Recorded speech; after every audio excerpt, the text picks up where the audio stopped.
and welcome back to Amicus. This is Slate's podcast about the law and the rule of law and the courts. I'm Dahlia Lithwick, and I write about these things for Slate magazine.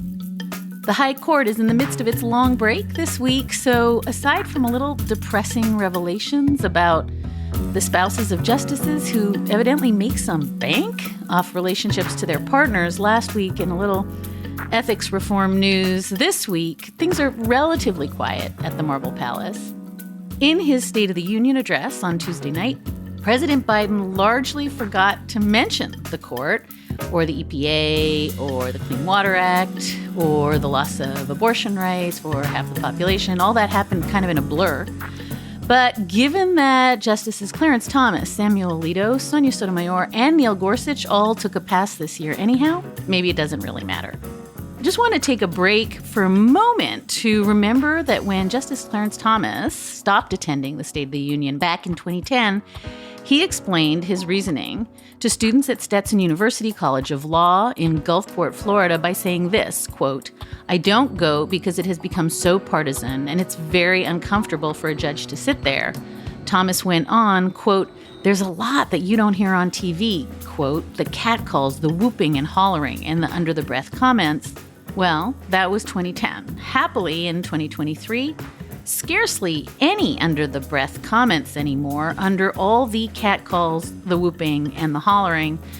Maybe it's just as well that the justices don't attend. They lose an election, they take it to the courts, they lose in the courts, and what do next?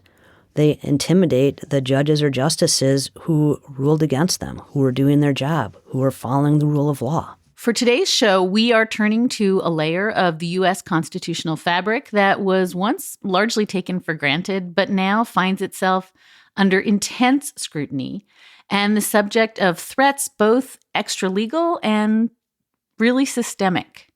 We are focusing on the intersection of elections and state Supreme Courts, and there are very few people who have sat so squarely at that crossroads as our guest today, Justice Jill J Karofsky of the Wisconsin Supreme Court. Later on in this show, Slate Plus members will get to hear Mark Joseph Stern and I chatting about some of the big issues we couldn't quite cram into the main show, including whether medication abortion is about to become illegal nationwide, and why one D.C. judge is thinking about trying to root the right to abortion in the 13th Amendment. If you are not a Slate Plus member, here's the skinny. Slate Plus members get ad-free versions of all of Slate's podcasts, unlimited reading on the Slate site, and member-exclusive episodes and segments for our show and other shows like Slow Burn and Political Gabfest. You can always sign up for Slate Plus at slate.com/Amicus Plus to access all of Slate's content and to support the work we do at the show. That's slate.com/Amicus Plus. And on behalf of all of us at the magazine, thank you so much for supporting what we do. But first, today we wanted to try something we haven't done all that much of. First, we wanted to talk to a judge, something we have done on occasion, but we always want to do more of. Second, we wanted to talk to a judge who was on the front lines of efforts by Donald Trump and his lawyers to set aside the election results in 2020 and 2021. We have heard so much in the past 2 years about real-life consequences of election denialism, stop the steal threats, violent MAGA mobs directed at election workers like, say, Ruby Freeman. I've lost my name and I've lost my reputation. I've lost my sense of security, all because a group of people, starting with number 45 and his ally, Rudy Giuliani, decided to scapegoat me and my daughter, Shay, to push their own lies about how the presidential election was stolen. And we've heard from state officials like Michigan's Secretary of State, Jocelyn Benson, who told CBS News as recently as December 2022, she's still receiving threats and having folks show up to her office in groups. I mean, it ebbs and flows. Oftentimes when the former president speaks or says something or levies an accusation, there's an uptick. We have heard from lots of people who have had to contend with armed vigilantes and doxing and threats to their families and worse. as the big lie was pushed out by Donald Trump and his lawyers across the land, despite being defeated both over and over again in court and then repeatedly now at the ballot box. So yes, we've heard those stories and they're painful. But one of the stories we just haven't heard, and we wanted to try to share it today, is how these false claims of stolen elections impact the judicial branch, the judges who are supposed to be hearing cases, finding facts, and how they experience these threats in the days and weeks after the November 2020 election. Justice Jill J Karofsky was elected to the Supreme Court of Wisconsin in April of 2020. Before her election to the Supreme Court, Justice Karofsky served as a judge on the Dane County Circuit Court. She's also an ultramarathoner who has completed multiple marathons, ultramarathons, and Ironman competitions, and she's the single mom of 2 kids. Justice Karofsky sat on the Wisconsin Supreme Court when it heard the Trump campaign's challenge to the 2020 election results. In December of 2020, Justice Karofsky was part of the 4-3 majority that ended up upholding Joe Biden's Wisconsin win over Donald J. Trump. Justice Karofsky, welcome to Amicus. It is a deep honor to have you on this show. Oh, Dahlia, it is an honor and pleasure to be here talking with you. Thanks for having me. So I think I want to start where I always start when judges agree to come on the show. And I'm assuming that it is the same for state Supreme Court justices as it is for other jurists, and just make clear that, yes, your court is heading into a very consequential race, but also that you are doing the work of complicated issues ranging from elections and COVID rules and abortion measures. And you are not here to opine on cases and controversies that are going to come before you or to opine on politics in general. This is not that conversation, right? Correct. But you do, I think, want to talk a little bit about what it was like back in 2020 to sit on in some ways, one of the landmark Trump v. Biden cases. Why do you want to talk about it now? I think there are a number of reasons. First of all, I think it is very important for any public official to do whatever we can to guard our democracy, to protect our democracy. And I think that what happened in December of 2020 and in the aftermath of that was very, very detrimental to our democracy. So I think as a public official, I have a duty to come forward. I also think that because of some specific things that happened to me specifically, I have a hard time believing that I am the only justice or judge that was the victim of some of that behavior. And I want other judges and justices around this country to know that if it also happened to them, they are not alone. I also have 2 kids, as you mentioned, who are both aspiring to be part of the legal profession. And I just think I have a duty as a mom to be a really, really good role model to them and to have difficult conversations and to call things out when I see them. And that's what I'm doing here. Let's do a little civics, if we could, first, because you are, as I said, our very first state Supreme Court justice. And I wondered if you would just sketch out for listeners to the show who probably think about the U.S. Supreme Court compulsively and think of state Supreme Courts as kind of like, I don't know, wallpaper or filler, how Wisconsin elects its Supreme Court justices and a sense of how you do your work, how many cases you hear a year, what kind of jurisdiction you have. Can you do Wisconsin Supreme Court 101 for us? Yes, I am happy to. We in Wisconsin are elected. All the judges in Wisconsin are elected. We have a 4-tier system. The bottom tier, the first tier, I would say, is a municipal court, a parking ticket. If perhaps your dog is out and you forgot to get the license for your dog, you might end up in municipal court. The only penalties there are a fine. The next level is the circuit court. Those are our courts of general jurisdiction. They're in all 72 counties in Wisconsin. If you lose in the circuit court, you can go to the Court of Appeals. We have 4 districts for our courts of appeals here in the state. And if you lose at the Court of Appeals, you can petition the Wisconsin Supreme Court to review your case. You file a petition for review. We look at about 50 to 60 petitions for review every month, and we take approximately 10% of those, 5 to 6. So we end up hearing anywhere between roughly 50 to 60 cases a year. When a case comes before us, We, of course, the briefs are filed. We schedule the case for oral argument. Then we go and conference. I conference with my 6 colleagues. There are 7 of us on the Supreme Court. I conference with my 6 colleagues. And after the end of the conference, we figure out who's going to draft the case. We do it in a very scientific way. We have a green bedazzled St. Patrick's Day derby hat and 7 poker chips, 1 through 7. Mine is number 7 because I'm the most junior justice on the court. And a poker chip is pulled out of the green St. Patrick's Day bedazzled hat, and it is that justice, as long as they're in the majority, it's that justice's job to write the opinion.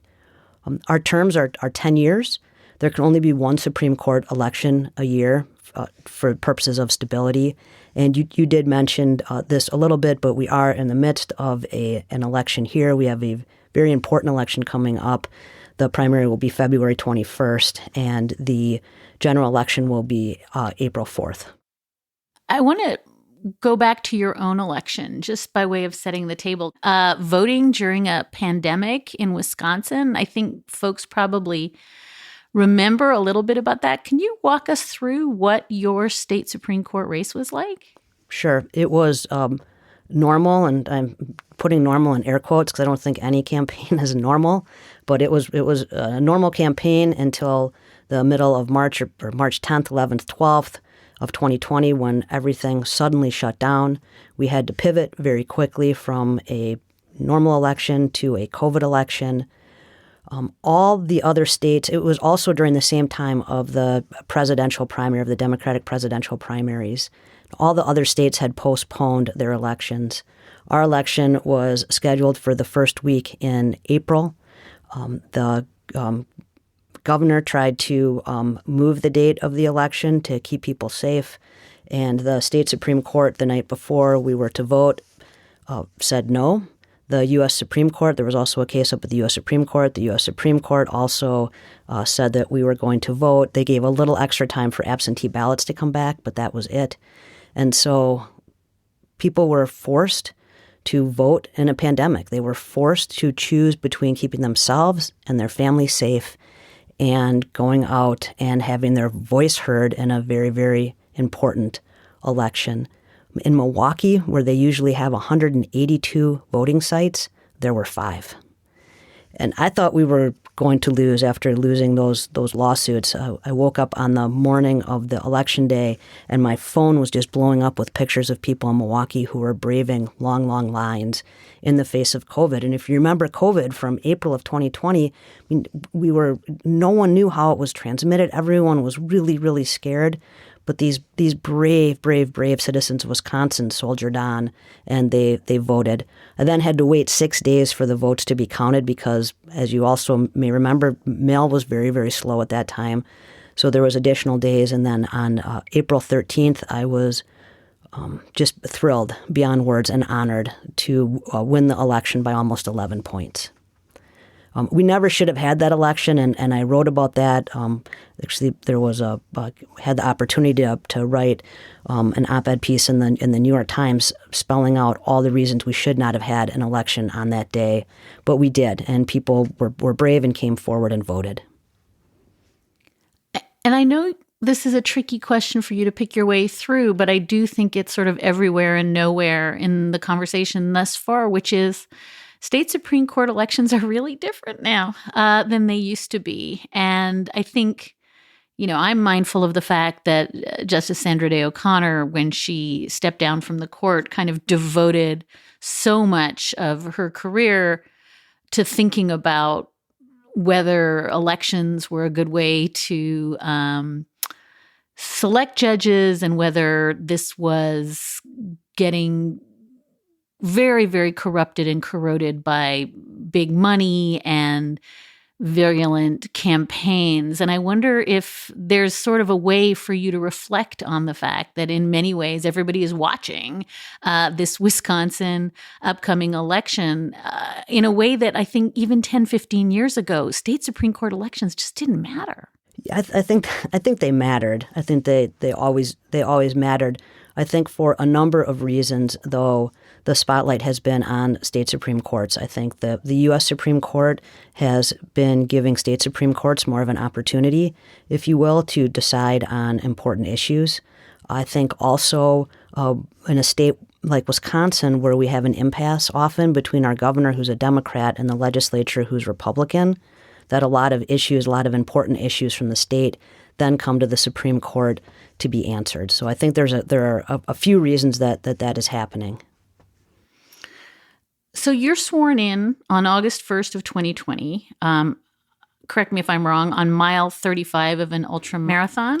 Mile 35 of a 100-mile run. That's correct. There you go. And in December, suddenly you find yourself hearing a case in which the Donald Trump campaign is seeking to throw out more than 200,000 votes in Dane and Milwaukee counties.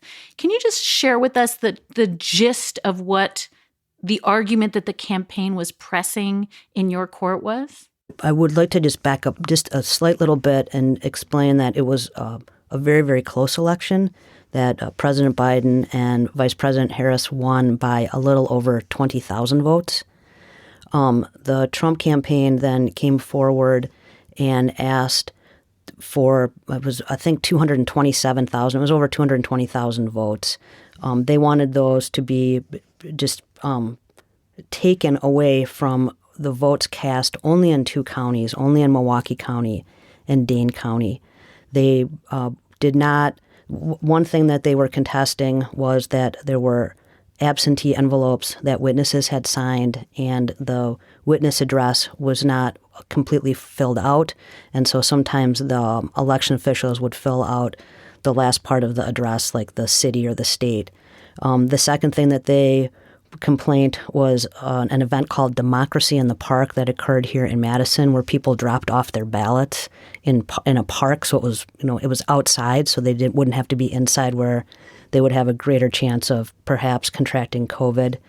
The third issue had to do with the form. It's an application that went with a ballot, and they were contesting as to whether or not people had followed the statute, even though the Wisconsin Elections Commission had told people that this form was fine, and this form had been used since 2010. So it had been used for a decade already. And the fourth issue had to do with voters that, we use the term here, they were indefinitely confined. And if you are an indefinitely confined voter, you do not have to show your ID to vote. You just have to say certify you're indefinitely confined. And they wanted all indefinitely confined voters in Milwaukee and Dane County, the number of voters that voted and said they were indefinitely confined, they wanted to draw down that number of voters as well. So there were four issues, basically. So this gets to your court, and I guess at this point, things are a little bit weird, but then they get weirder. And I wonder if you would just paint a picture for our listeners of what it was like to be sitting in your chambers, poised to hear this litigation. I guess oral arguments were conducted on Zoom, December 12th, 2020. Can you just tell us what was happening outside your window, what was happening in the state capitol as you were trying to do the job of analyzing this case? Yes. Two other justices and I were at the Capitol building that day. The other four justices were not at the Capitol. I presume that they're hearing the case from home or wherever they were. My office at the Capitol looks out on one of the main thoroughfares in Madison. It looks out on East Washington Avenue. When I arrived at the Capitol that morning, I could see people protesting around the Capitol. It was winter and I had a coat and a hat on, so I went right through. My window looked right down on where people were protesting and walking around the Capitol. And I noticed when I got up to my office that they were armed protesters. So they were right outside my window carrying guns, walking around the Capitol area as this oral argument was transpiring. And I'm very interested in this question of what the protest was. I mean, was it that the court shouldn't be hearing the case, or that it was clear one side or other won? I mean, was the issue that it was before your court, or they were just trying to exert their First Amendment, and Second Amendment rights to let you know what they thought? In other words, what's the nature of the protest? I'm not exactly sure because I was inside and they were outside and it was December, so I did not have my window open. I don't know what the protest was, but just remember that this is the month after Donald Trump has lost the election. So the people who were protesting the fact that he lost the election. And there had been many people, including former President Trump, who were seeding the idea that there had been fraud in the election. And people were getting increasingly upset about that notion based on the fact that President Trump and many others were seeding the big lie that there was fraud in the 2020 election. And you're not saying it, but I will. A month after the election, less than a month before January 6th. So in some ways, you were seeing another one of the sort of dress rehearsals or dry runs for this idea that this is how we do democracy now. I didn't know it at the time because it was December, but when I watched what happened on January 6th, I knew that it was a dress rehearsal. Exactly. I knew, to borrow your terms, I knew it was a dry run. Of course it was. Time now to take a pause and hear from some of our great sponsors. This show is sponsored by BetterHelp.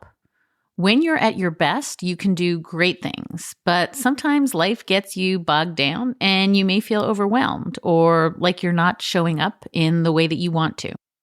Working with a therapist can help you get closer to the best version of you, because when you feel empowered, you're more prepared to take on everything that life throws at you. If you're thinking of giving therapy a try, BetterHelp is a great option. It's convenient, flexible, affordable, and it's entirely online. Just fill out a brief questionnaire to get matched with a licensed therapist and switch therapists anytime for no additional charge. If you want to live a more empowered life, therapy can get you there. Visit betterhelp.com/amicus today to get 10% off your first month. That's BetterHelp, HELP.com/amicus. Hi, I'm Dahlia Lithwick, host of Slate's Amicus podcast, and I'm here to tell you that we have a special offer on Slate memberships. You can now get 3 months of Slate Plus for just $15, and you'll get no ads on any Slate podcasts, member-exclusive episodes and segments on my show Amicus, and shows like Political Gabfest and Slow Burn, and unlimited reading on the Slate site. And best of all, you would be supporting all of Slate's independent journalism as we cover everything that is happening in the news every day. Sign up for Slate Plus at slate.com/podcast plus. Again, that's 3 months for only $15. So sign up now at slate.com/podcasts plus. More now from Justice Jill J Karofsky of the Wisconsin Supreme Court on judging and democracy and the states. I guess I want to ask how it feels to be doing this sort of dry, dusty work of judging while this is going on outside your window. I mean, presumably there aren't armed protesters outside your window every day. Does it affect the way when you're sitting on the bench trying to kind of conduct the findings of fact and trying to apply the law, that there are people who are armed to the teeth outside the building? So during the oral argument, I think it was a 90-minute oral argument, which is a little longer than we normally have.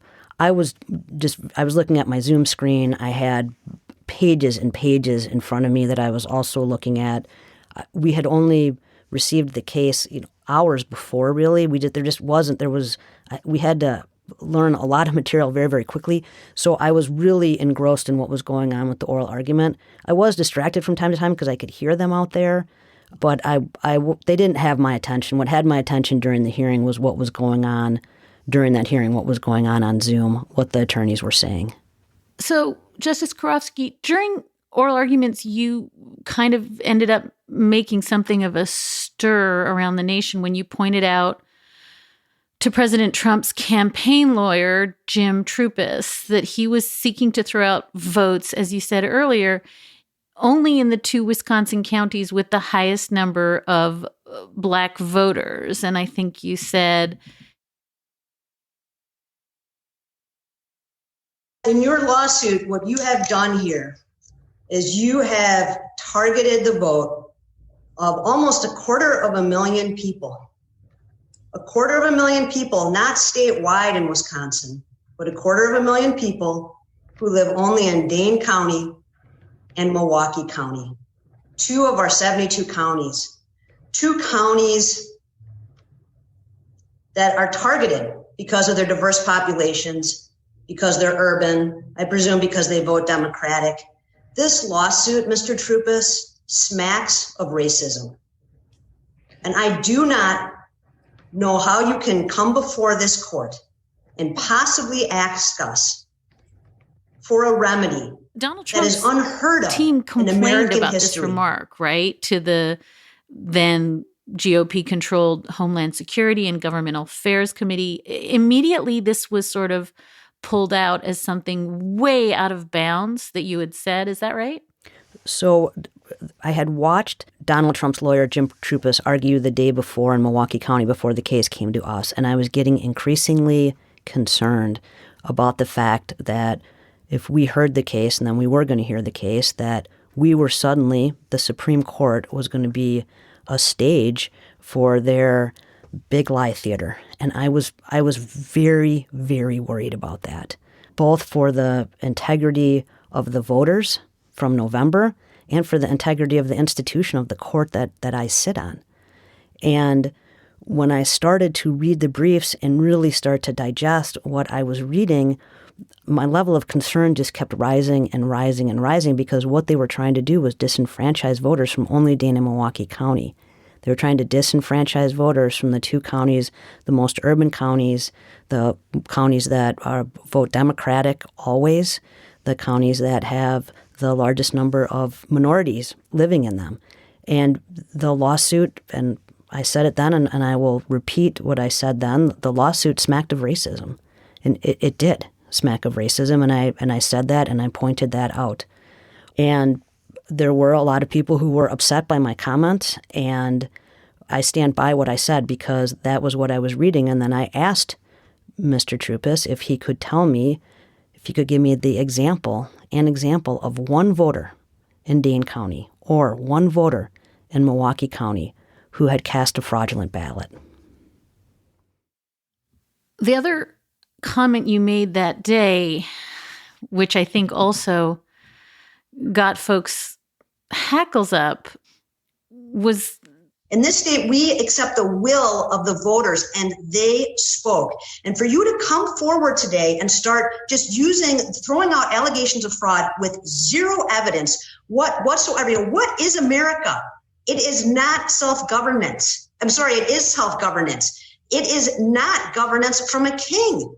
And what you want us to overturn this election so that your king can stay in power. And that is so un-American. I'm just reflecting on what you said about not knowing January 6th was coming and yet how prescient it was. This feels like, again, sort of speaking a truth that then comes true, which is that this is a sort of monarchic view of power that has nothing to do with voters or democracy. In the moment that you said it, did you think it was going to sort of become emblematic of you being disrespectful or somehow, I don't know, crossing some line in your...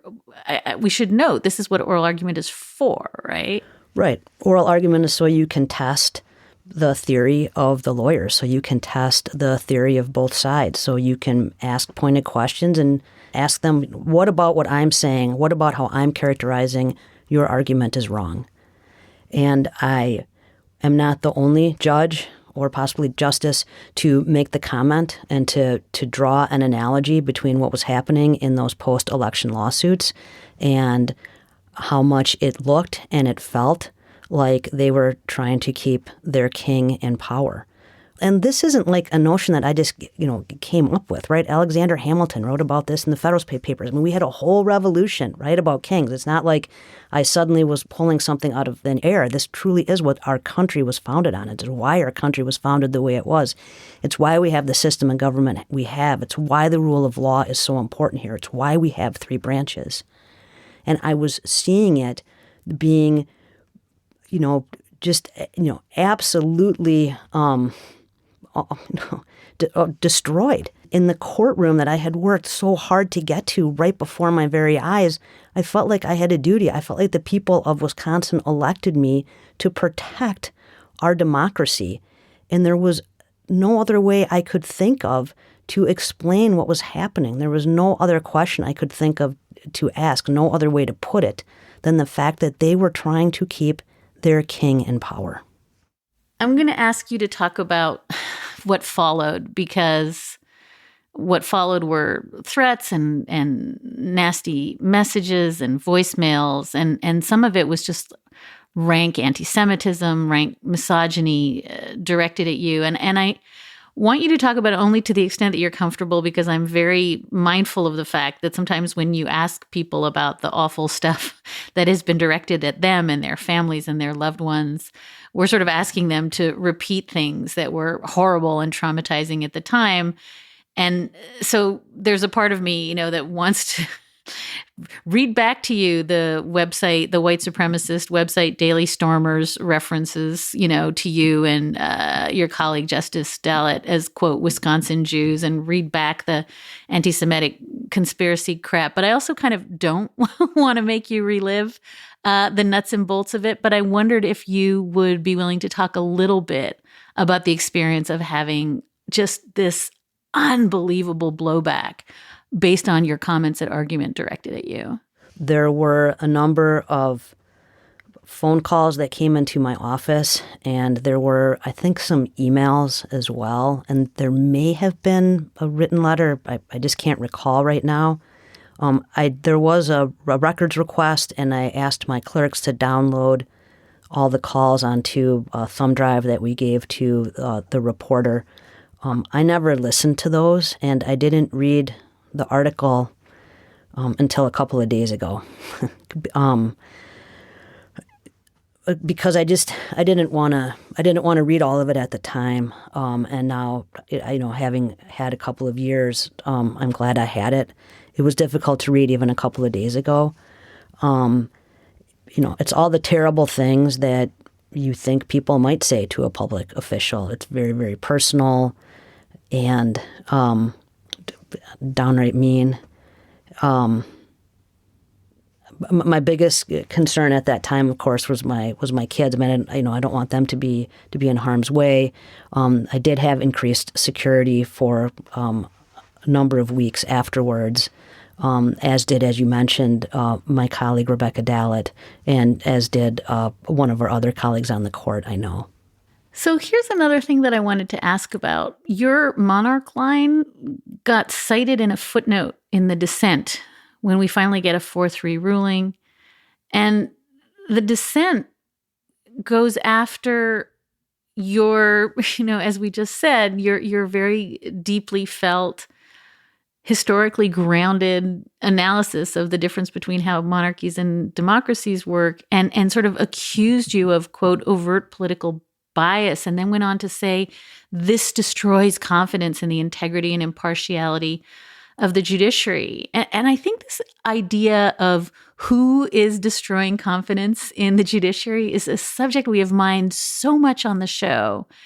And a little bit of me wants to ask what happens when these accusations are kind of coming from inside the house, when your colleagues are saying, no, you're the reason that people have lost confidence. And I also wonder a little bit if this is just a race to the bottom, where, we are certainly seeing on the Supreme Court now, justices, pointing the finger at one another and saying, you're eroding confidence. No, you're eroding confidence. And I just wonder how you pull out of this nosedive when it's not in the mouths of the press. It's not in the mouths of academics. It's coming from your colleagues on the bench. Right. Well, I obviously disagree with my colleague who wrote that, and I don't think that standing up for democracy, I don't think that calling a lawsuit racist when you think it is. I don't think talking about the importance of, as you said, the fact that we need to guard our democracy from a monarch, I don't think any of that erodes confidence.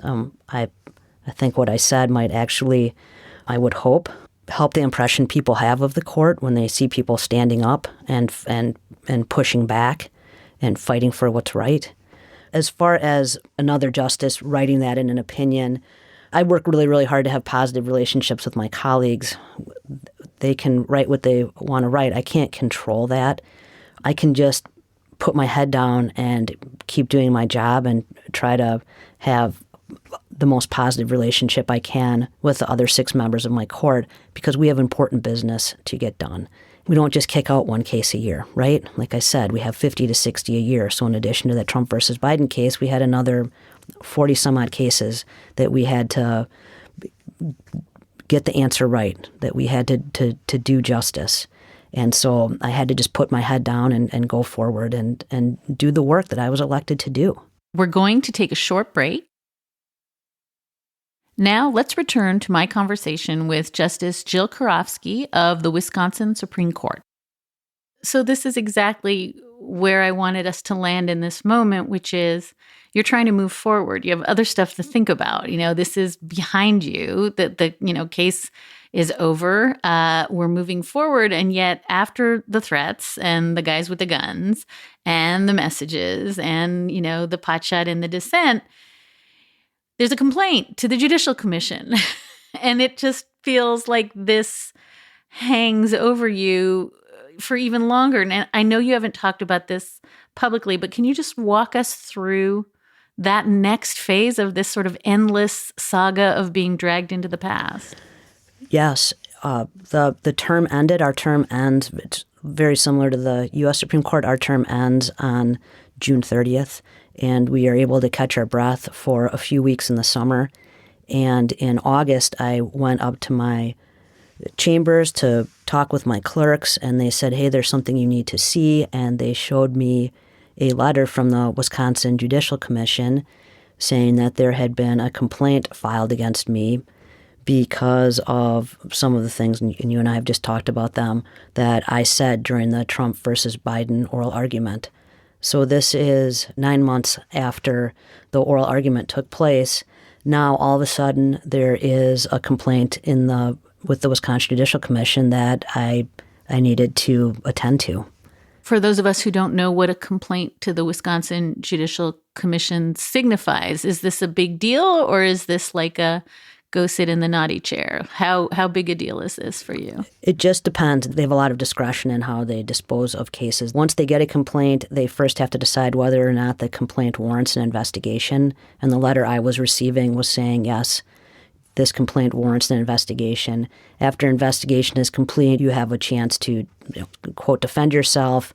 If in the end they think that you have violated the judicial rules of conduct, they can do any number of things, from a private reprimand to a public reprimand. They can, and of course, it goes to they make a recommendation. The recommendation comes to the Wisconsin Supreme Court, and the Wisconsin Supreme Court decides what the penalty is. I mean, it can go all the way to removal from office. So it can go from a dismissal all the way to removal from office, and many, many things in between those two. But those are the two ends of the continuum. And how does this ultimately resolve? First of all, I had to hire a lawyer, and I had to pay for the lawyer out of my own pocket. Second of all, the Judicial Commission meets every 2 months. So every 2 months, I had to get on the phone with my lawyer and figure out whether or not they were going to be taking up my case at that meeting. We wrote a long response. There were several parts of the complaint, and we addressed each one of them. They included the line that you talked about calling the lawsuit racist. They included me saying they wanted to keep their king in power. They complained about things like me making facial expressions. They complained about me doing things like looking down and looking at notes. It was so baseless, every little part of it. But I had to hire a lawyer. I had to pay my lawyer every 2 months. We worked together to draft a response. We filed a response. And nothing happened for 16 months. Nothing. They didn't move it along. They didn't do more of an investigation. So I just had to keep paying out a lawyer and waiting to see what was going to happen and waiting to see what was going to happen. And then finally in December of last year, they said that they were going to dismiss it, but they were going to put a letter of concern in my file. We responded recently with a letter saying, I have not acknowledged any wrongdoing. I am not going to acknowledge any wrongdoing. I did nothing wrong. I stood up for what I believed was right. And I would do it again because I think that is what the people of Wisconsin elected me to do. They elected me to guard our democracy with every cell in my body. That's what I did. That's what I'm doing. And that is what I'm going to do. So now I feel like I have to ask you about this news item that just came out. Just this past week, the Associated Press released some audio recordings from November 5th, 2 days after the election, featuring political operatives in Wisconsin essentially conceding they couldn't win the election, but that they would, quote, fan the flames of allegations. Here's the drill. Comms is going to continue to fan the flame and get the word out about Democrats trying to steal this election. We will do whatever they need our help with. Okay, so just be on standby in case there's any stunts we need to pull. It feels like it's very much of a piece with what we kept hearing from the January 6th Commission, which is time and time and time again. Donald Trump and his attorneys knew this was baseless, and they just kept opting to, quote unquote, fan the flames with bogus litigation and false narratives that ultimately, as you keep saying, culminate and stop the steal on January 6th. I mean, there's real people who are hurt, who are threatened, who are terrorized, who are on January 6th killed as a consequence of this decision to know that there is no merit and to go forward anyway. It feels to me that was kind of at the root of one of the things you were arguing long before January 6th. Absolutely. And the pattern was this. It is, we lose an election, we're going to fight it in the courts, which is fine, right? But they lost in over 60 cases. But then when they lost in the courts, instead of saying, we lost, right? Like we brought our case forward. We respect the decision of the judiciary. We respect democracy and we respect the rule of law instead of stopping there. They lose an election. They take it to the courts. They lose in the courts. And what do next? They intimidate the judges or justices who ruled against them, who are doing their job, who are following the rule of law. I mean, there are lots of ways to effectuate change in a democracy, right? You can do it through voting. You can do it through legislation. You can do it through lobbying. You can try to change rules at the administrative level. You can take a case to court and ask a court to find a law unconstitutional. There are other ways that you can do it, though, that don't follow the rule of law, that are anti-democratic, right? You can suppress votes. You can hurt people who vote. You can punish them for voting. You can make it really, really difficult to vote. You can harass public officials, which you have done a really, really great job of covering. I mean, this is just one more way that they were trying to effectuate change in a democracy, but it is a way that is dangerous, and it is a way that undermines the rule of law.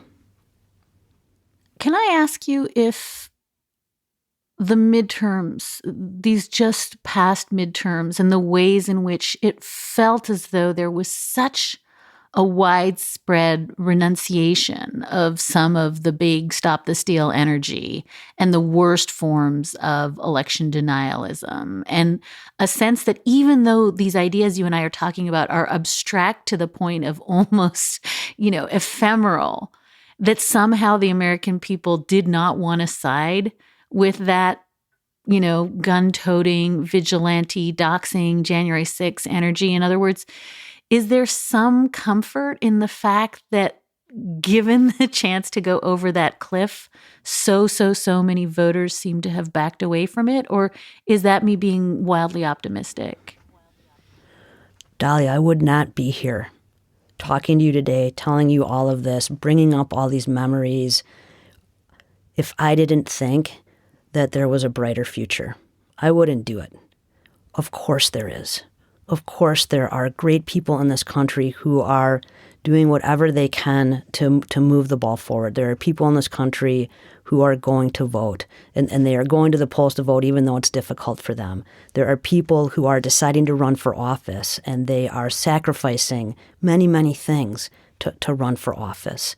And once they get there, they are doing whatever they can to make good decisions based in research and based in science and based in reality. So absolutely, I think that there is a brighter future than what I saw in December of 2020 from the state capitol and from what we all saw from January 6th of 2021 in Washington, D.C. Yes, there is, I believe, we have to be optimistic. And I think my optimism comes from the fact that every eligible voter in America has the opportunity to vote. They have an opportunity to participate in our democracy. That's what we need them to do. That's what's going to change things. I want to end by reading from the majority opinion in this Trump challenge we've been discussing, and this was not penned by you. Quote, "The challenges raised by the campaign in this case come long after the last play or even the last game. The campaign is challenging the rule book adopted before the season began. Striking these votes now, after the election, and in only 2 of Wisconsin's 72 counties, when the disputed practices were followed by hundreds of thousands of absentee voters statewide, would be an extraordinary step for this court to take. We will not do so," end quote. This was a 4-3 decision. One Republican on the court sided against Donald Trump. This was a razor-thin margin in a case that on the merits had, as I think we both have agreed, very little merit. And so I'm just over and over again gobsmacked by how very close we came. And for your part in pulling us back from that abyss, I just want to thank you. Well, thank you. I didn't do it alone. I agree with those lines, of course, of the majority. And I also made sure with my colleague, Rebecca Dallett, we penned a concurrent to that opinion saying there was no fraud in the 2020 election. Justice Jill J Karofsky was elected to the Supreme Court of Wisconsin in April of 2020. She is an ultramarathoner, the single mom of 2 children. She sat on the Wisconsin Supreme Court when it heard the Trump campaign's challenge to the 2020 election. Judge Karofsky, thank you so much for your candor and for your clarity and for joining us on the show this week. Thank you very much for having me.